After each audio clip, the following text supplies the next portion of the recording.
Well,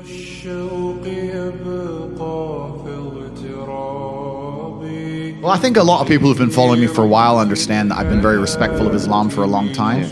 I was born in a Christian country, I was raised as a Christian, and I've always been very respectful of Islam, and it's become more and more obvious to me and more pertinent that Islam is the last religion on the planet. When I talk about Islam, because I'm new to it, I'm a little bit careful, right? Because I'm new to it, I'm certainly not a scholar, there's so much I need to learn. I know I'm on a learning journey, I'm not here to sit here and talk scripture. I don't know those things yet, I'm here to learn. It's just, for me, it feels like the last religion on earth. I feel like there's no other religion. People say to me, why did you convert? And I said, I don't really feel it as a conversion. It's almost like I knew God was real and now I've become religious. And they say, well, you were religious before. I was like, religious before how? Christian? Islam very closely reflects my personal beliefs.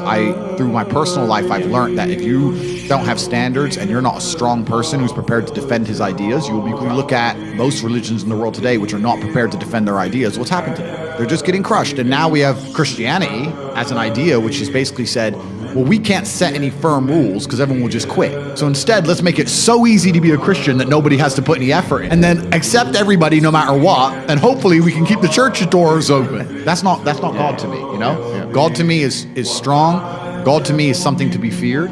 God to me is someone that people are afraid to mock. God to me is someone that you have to go out of your way to prove something to.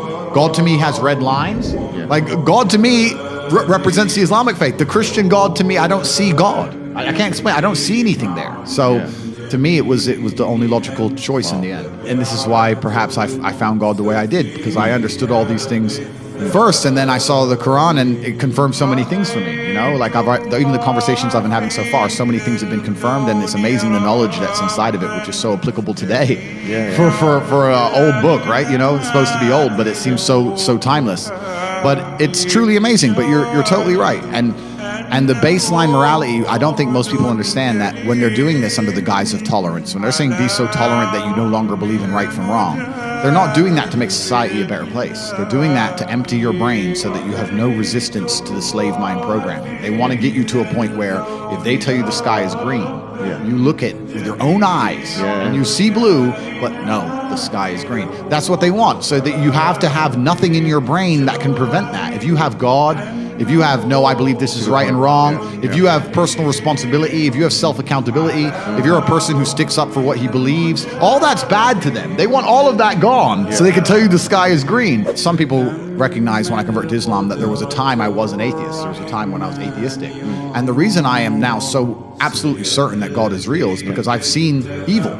I've seen shaitan. I've seen it. When you see enough evil, you realize that there must be an equal and opposite force. And there are people out there in the world today doing the work of the devil, genuine demons, who are trying to destroy the baseline morality that's inside of all of us. We're all born with some kind of morality, and they're trying to destroy it. And that's exactly the Islamic understanding, that we believe that you're born with something called fitrah.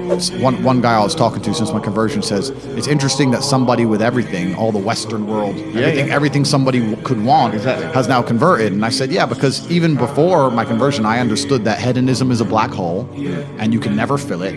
You're never going to be able to have enough girls to be happy with girls. You're never going to be able to have enough money to be happy with money. You're never going to be able to, you know, drink enough to be happy with drinking. Like, it's a black hole, and you can pour endless things down it, but you'll never fill it up. And you need to have some degree of self-restraint. And I've always been a very disciplined person. I've never made mistakes, but certainly, yeah, the higher power is going to give you more satisfaction in your heart than.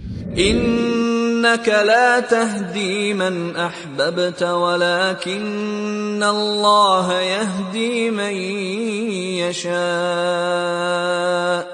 وهو أعلم بالمهتدين